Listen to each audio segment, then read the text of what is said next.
What is up, guys, and welcome back to the channel. Today's reaction video is 4 ways American English is pretty weird. Ooh. I'm interested in what they are because I can't think of any ways it's weird.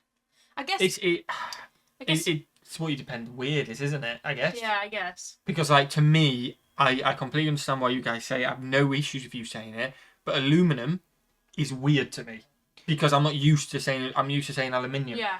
So, I guess things like that. Yeah, that is weird. If I was just out and about and someone went, "Oh, look at that aluminum," I'd be like, "Oh, that's weird." Do you know what I mean? Yeah, and I also think another thing that is weird about it in general. He might say any of these. But, yeah. For me, I think the fact that we speak the same language. Yep. Obviously, it's American English and then English.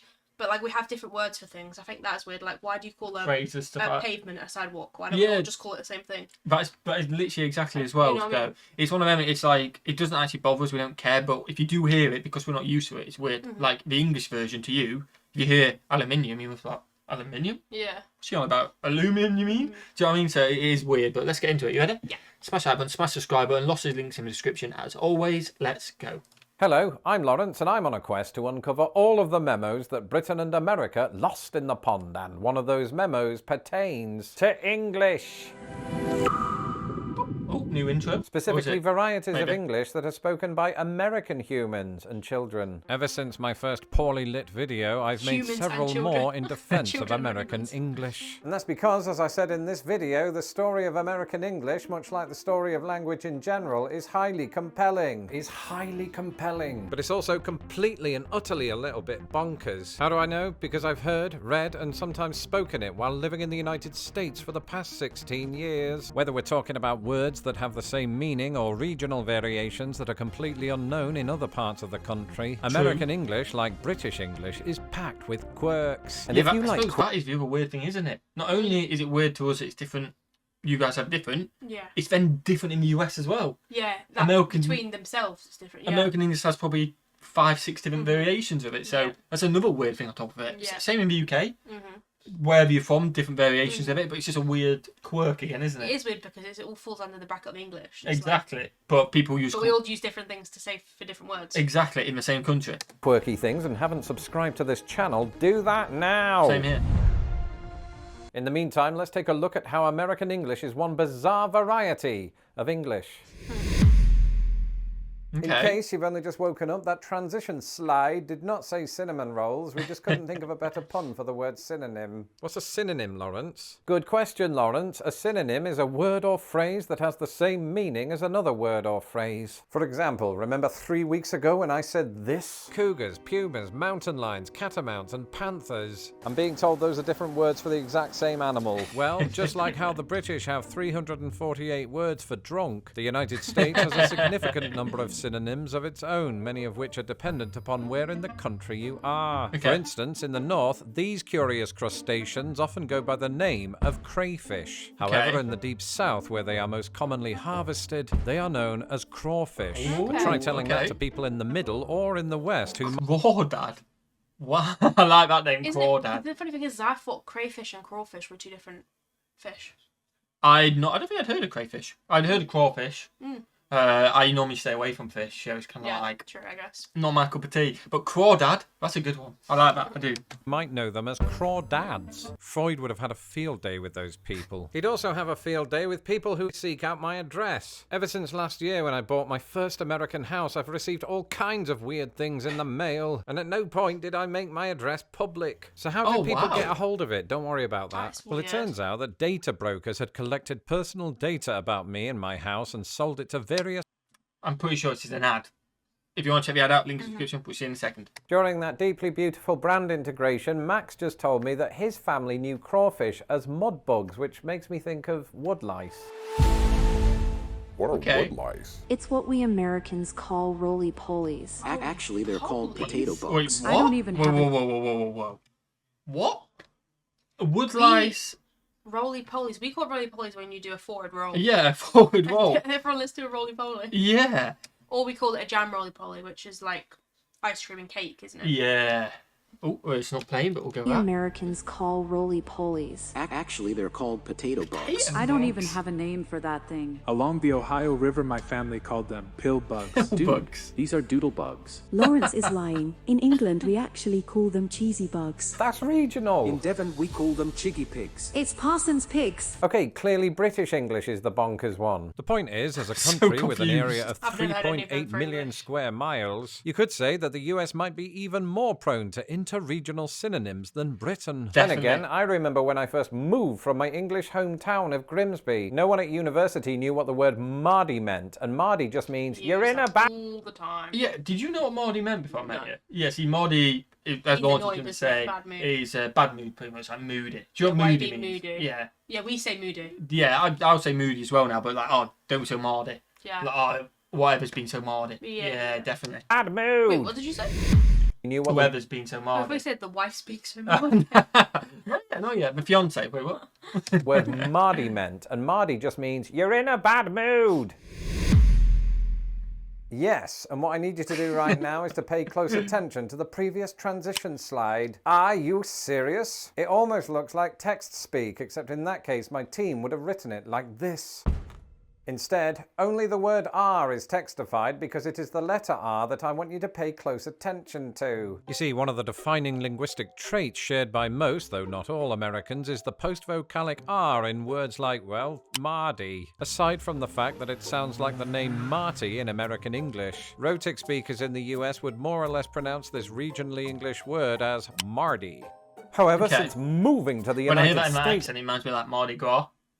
Yeah. When I say Mardi, it doesn't sound like Mardi Gras, but in that accent, it sounds like Mardi Gras. Do you know what I mean? Yeah. I've detected one or two exceptions to this rule. Number one, there are still small pockets of the US that remain non-rhotic, like most of England. Okay. Number two, as I've mentioned before, there are rare instances in which Americans will incorporate a post-vocalic R in words that don't have one, like kernel. Colonel. And C, 3. and number three, there are peculiar instances of words that do have them, but for which the R is often unpronounced. Take, for example, the word forward. While most Americans pronounce it Forward. a phenomenon has emerged in recent decades in which some Americans drop the first R. In linguistic circles, this phenomenon is known as dissimilation. Forward. Forward. Forward?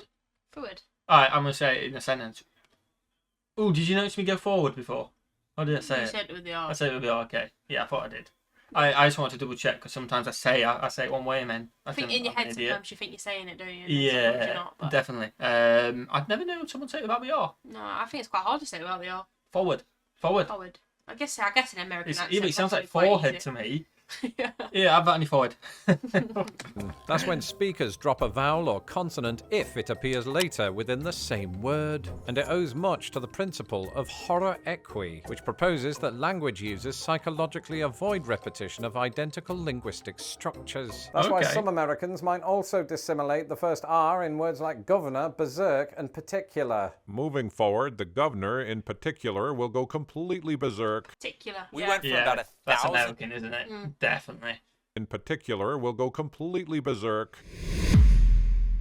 Oh, I could do the now. Larry. Yeah, it's a free kick. While consecutive instances of the letter Z have inexplicably come to denote the sound of snoring, they also show up with surprising frequency in words that were coined in the United States. Perhaps the most famous is jazz, a world-renowned form of music that emerged out of the African-American communities of New Orleans from the late 19th century. It is widely believed that the word jazz evolved out of jasm, which meant vitality or energy and not what you're thinking about, you little... In fact, it went through several definitions before lending itself to an entire genre of music, something that first occurred right here in Chicago in 1915. Oh, wow. And the jazz age that followed spawned several Z-heavy words like snazzy, pizzazz, Twizzlers, Snazzy. and future astronaut Buzz Aldrin. So it was perhaps little wonder that one of the nation's favourite meals became so popular at about that time.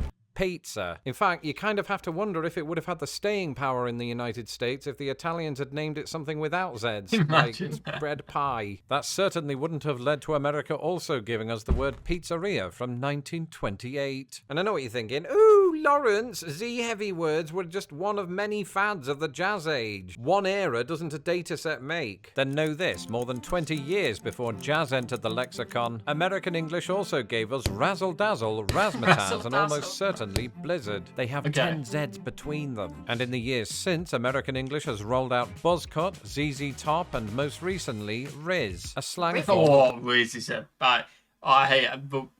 I've never heard that word. Oh, that is like a... it's like chatting up. It's like good chat lines. If you got some Riz, yeah, and it's annoying. It is. I think if you say Riz, which I've never said in my life, I think you're down with the cool kids nowadays. Do you know what that's saying? Like down with the cool kids. Oh yeah. I feel like if you say Riz nowadays, you're down with the cool kids. So if you do say Riz in England, you're probably robbing people's houses and stuff. I feel like it's definitely more American Riz. I think I've only ever like on YouTube videos heard Americans say it. It's probably British kids trying to be American. Probably heard it in movies. I think it's coming. I think it is coming over to Britain though. I don't like it.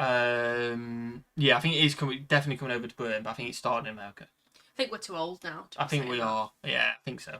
The word charismatic, which today is appropriately popular with Gen Z. So what does all of this tell us? It could tell us that Americans are guided by their senses. Many of the words that I listed are partly or fully onomatopoeic. What does onomatopoeic mean, Lawrence? Onomatopoeic words are words that sound like the thing they are describing, whether it is the buzz of a razor or the sizzle of pepperoni. Either that or the American Scrabble Union just really wanted to raise the stakes. That said, there's at least one such word. To be fair, I was just thinking, Archie's away.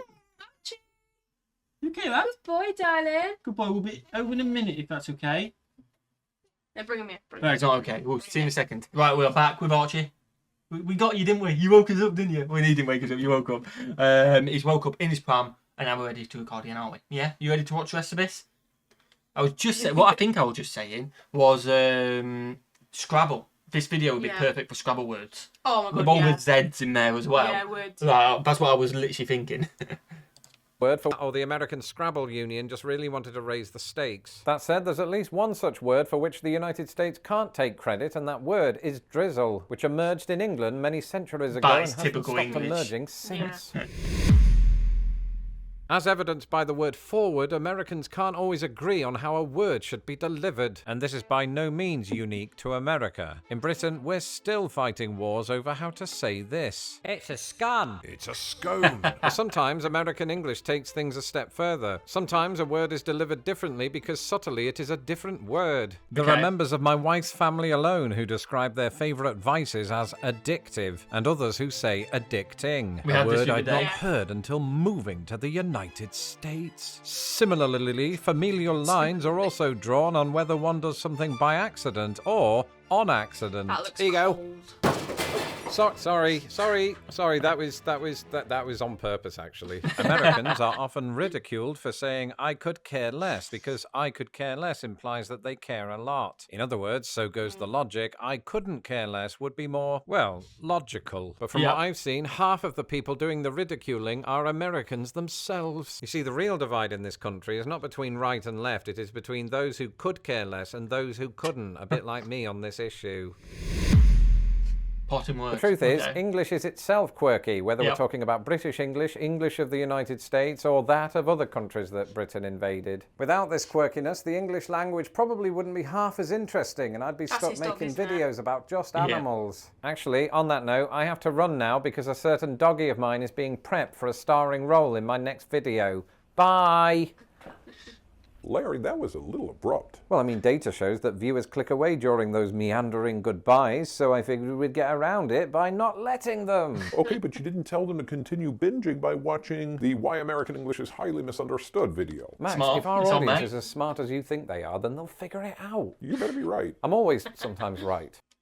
Good ending. I do what Lawrence's production's definitely getting a lot better, isn't it? 100%. And his videos have always been good. He's always had that quirky, funny nature about himself, but he's bringing it out more in his editing as well. Yeah, isn't it? definitely. Smash that big enjoy, guys. Smash that subscriber as well. You're absolute legends.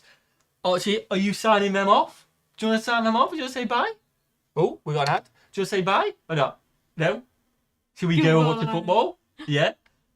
We'll go watch the football. He's just woke up. You're too tired to smile, aren't you? You're too tired to smile. Smash that button, guys. Smash subscribe. What should we do? Have a fantastic day. And we'll see you legends in the next one. Peace.